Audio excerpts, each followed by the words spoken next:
The first question we will be asking today is, what are the tools of fiscal policy? The two main tools of fiscal policy are taxes and spending. Taxes influence the economy by determining how much money the government has to spend in certain areas and how much money individuals have to spend. A cut in taxes provides families with extra money, which the government hopes they will turn around and spend on other goods and services, which gets everything flowing and stimulates the economy as a whole. Spending is used as a tool for fiscal policy to drive government money to certain sectors that need an economic boost. Whoever receives those dollars will have extra money to spend. The key is finding the right balance and making sure the economy doesn't lean too far either way. Before the Great Depression in the U.S., government took a very hands-off approach when it came to setting economic policy. Afterwards, the U.S. government decided it needed to play a larger role in determining the next direction of the economy. Next is monetary policy. The three main tools of monetary policy are open market operations, the reserve requirement, and the discount rate. Open market operations are when the central banks buy or sell securities.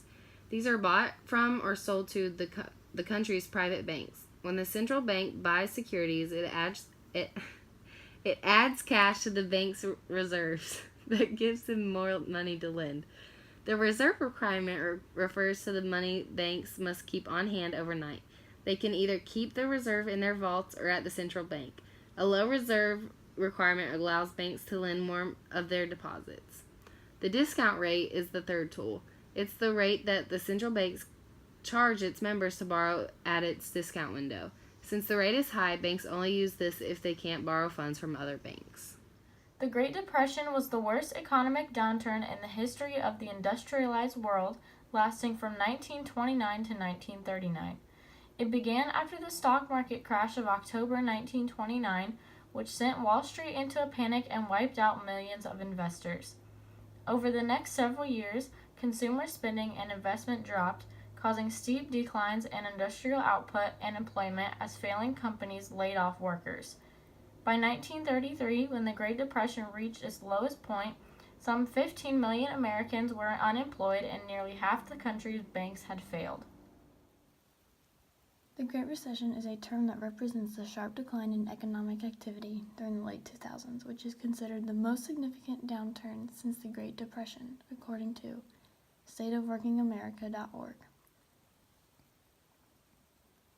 The Great Recession began with the bursting of an $8 trillion housing bubble. The resulting loss of wealth led to sharp cutbacks in consumer spending. This loss of consumption, combined with financial market chaos triggered by the bursting of the bubble, also led to a collapse in business investment. Once people stopped buying things and were not investing in making their own businesses, job loss started to rise greatly. In 2008 and 2009, the U.S. labor market lost 8.4 million jobs. This was the most dramatic employment contraction of any recession since the Great Depression. The job loss during the Great Recession was meant that family incomes have dropped, poverty has risen, and adults as well as children have lost health insurance. The bursting of the housing bubble and the drop in stock market has meant that family wealth has dropped dramatically. The Great Recession, which started back in December 2007, is considered the biggest financial calamity since the Great Depression of 1929. It was caused by unsustainable debt, which led to the so-called subprime loan crisis. Simply put, banks got greedy and lent money to people they knew would have a hard time paying them back.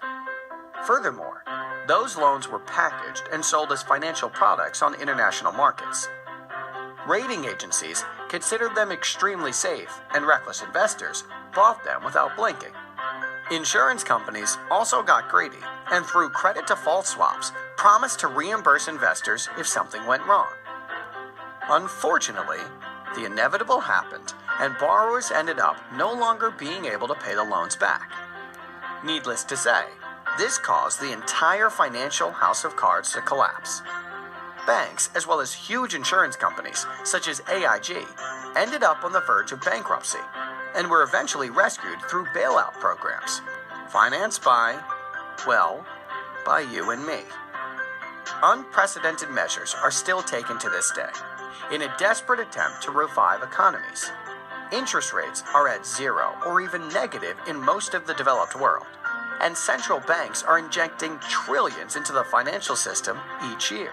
What does classical economic theory have to say about how economic stability is achieved?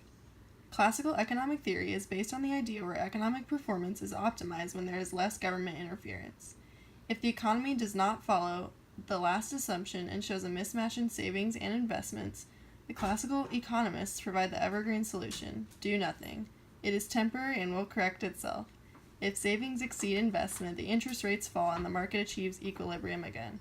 On the other hand, if savings fall short of investments, the interest rates rise, and once again, the economy reaches its own equilibrium. According to Investopedia.com, Keynesian economics is an economic theory of total spending in the economy and its effects on output and inflation. According to IMF.org, the thing that makes Keynesians different from other economists is their belief in activist policies to reduce the amplitude of the business cycle, which they rank among the most important of all economic problems. Rather than seeing unbalanced government budgets as wrong, Keynes advocated so-called counter-cyclical fiscal policies that act against the direction of the business cycle. For example, Keynesian economists would advocate deficit spending on labor-intensive projects to stimulate employment and stabilize wages during economic downturns. They would raise taxes to cool the economy and prevent inflation when there is an abundant demand-side growth. Monetary policy could also be used to stimulate the economy, for example, by reducing interest rates to encourage investment. The exception occurs during a liquidity trap, when increases in the money stock fail to lower interest rates and therefore they do not boost output and employment. Which theory is best suited to solving the debt crisis and current economic situation, and why? As a group, after looking at both the Keynesian and the classical economic theories, we decided that in order to solve the debt crisis and current economic situation, that the classical economic theory would be the best. Looking back through the economy in the past, less government interference seems to always work out best in the end, because ultimately, only the business itself knows what's best for it, not the government setting the same regulations on all businesses. Life, which you so nobly serve, comes from destruction, disorder, and chaos.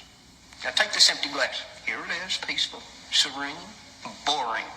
But if it is destroyed, look at all these little things. So busy now. Notice how each one is useful. What a lovely ballet ensues, so full of form and color.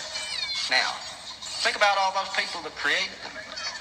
Technicians, engineers, hundreds of people who will be able to feed their children tonight so those children can grow up big and strong and have little teeny-weeny children of their own and so on and so forth, thus adding to the great chain of life. Water, fruit, You see, Father, by creating a little destruction, a cherry. I'm in fact encouraging life.